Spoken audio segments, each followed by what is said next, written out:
তারপরে নিজেরাই তারা তত্ত্বাবধায়ক ব্যবস্থা বাতিল করে। গণতন্ত্র হবে আমাদের রাজনৈতিক ব্যবস্থা। মুক্তিযুদ্ধ 1971 সালেই শেষ হয়ে যায়। মুক্তির সংগ্রাম একটা চলমান। গণতন্ত্র হবে আমাদের রাজনৈতিক ব্যবস্থা। সেই আকাঙ্ক্ষা পূরণ হয়নি। আপনারা বক্তব্য শুনেছেন কিভাবে অতি দ্রুততার সাথে আমরা সেই আকাঙ্ক্ষার মাটি হতে দেখেছি। অনেক ক্ষেত্রে বিপরীত দিকে হাঁটতে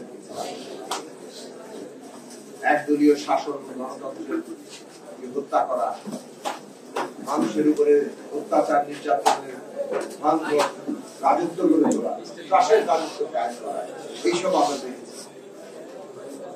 এর বিরুদ্ধে যে মানুষের ক্ষোভ লড়াই, সেই ক্ষোভ লড়াইয়ে আমরা যে কোনো নতুন ব্যবস্থা প্রতিষ্ঠা করতে পেরেছি তা না।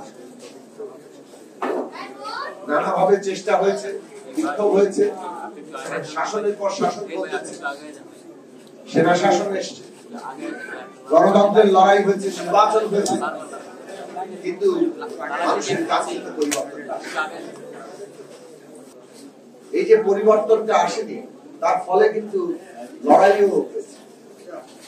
এবং কিভাবে এত রকম অভিজ্ঞতার পরে যে দলটি তত্ত্বাবধায়ক সরকারের দাবি করলো, তত্ত্বাবধায়ক সরকার ব্যবস্থা প্রতিষ্ঠা হলো একভাবে, তারপরে নিজেরাই তারা তত্ত্বাবধায়ক ব্যবস্থা বাতিল করে।